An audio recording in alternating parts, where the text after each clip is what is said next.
Welcome to Real Talk. I'm Aaron Dean. The limited series Fellow Travelers is breaking ground in more ways than one. The series shows the life of being queer in the McCarthy era through the AIDS crisis. Actor Noah J. Ricketts plays Frankie Hines. He knows just how important telling this kind of story is. Frankie's journey takes us through the underground queer community in the 1950s. Now, during this time, many queer people held their identities close for fear of persecution or violence. But Frankie is out and proud and fights for liberation as both a drag queen and activist.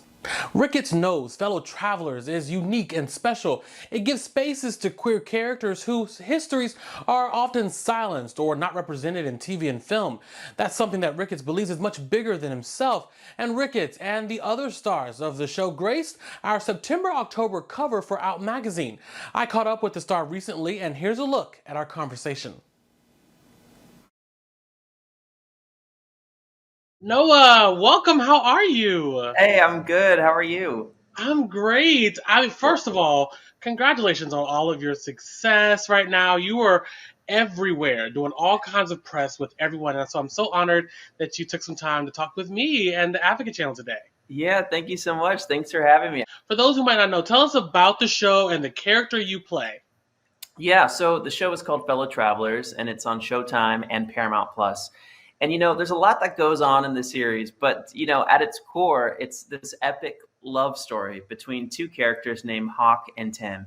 And it's about how they try to learn to love each other, against the backdrop of McCarthy era, Vietnam War, and the AIDS epidemic. And so I get the great honor of playing Frankie, the one out and proud character living in 1950s Washington, D.C. And Frankie is the local bartender and drag queen at the Cozy Corner, the kind of underground establishment for the queer community. And Frankie has a huge journey, going from a drag queen. I don't want to give any spoilers, but from his drag era to fighting the good fight for gay liberation. So it's a great honor to play him.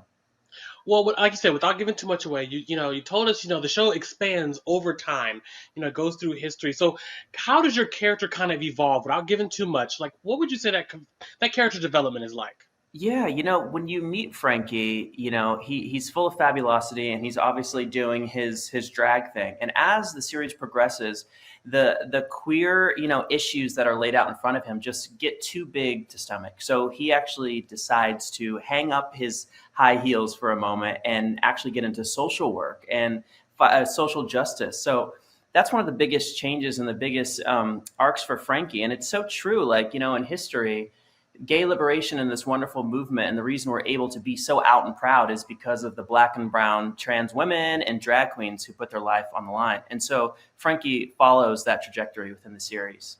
Yeah, and like I said, you really play such a cool character in this show. When you were presented with this opportunity to be a part of the show and to play Frankie, what made you want to say, yes, yes, yes, I have to do this? As an actor and as a queer actor, I auditioned for so many things, and I feel like it's rare that we're represented so authentically and so realistically.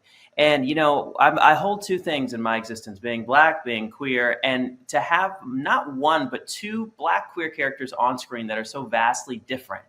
And to see like exactly what they're fighting for. When I got the audition sides, I thought I absolutely have to do this. Like, this is something that is so much bigger than me.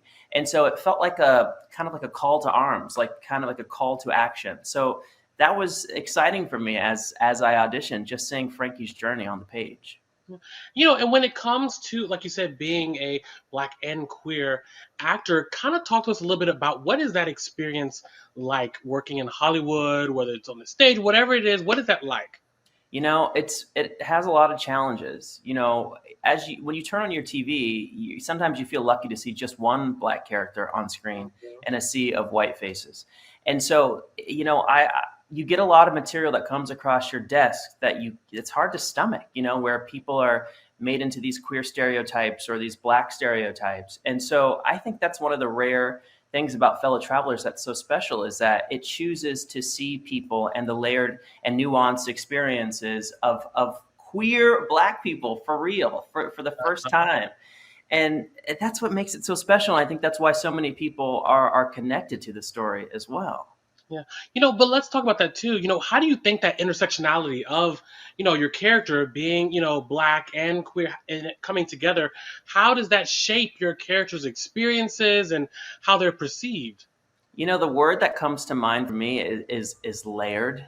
Hmm. It's like even though we're living that experience, it's so hard to kind of like find the words to put to it because within this black and queer experience, you've got the dark skin experience, you got the light skin experience, you've got the effeminate experience, you've got the hyper masculine experience, and so it was a challenging thing to talk about. I talked a lot with my co-star Jelani Aladdin about this and about his experience being a dark skinned man and the challenges he faces. And so I feel kind of honored just to have it represented. We I feel like scratched the surface with Frankie and Marcus on their story. And I just hope that it opens the door to so much more of our storytelling because I feel like we've got so much more to say.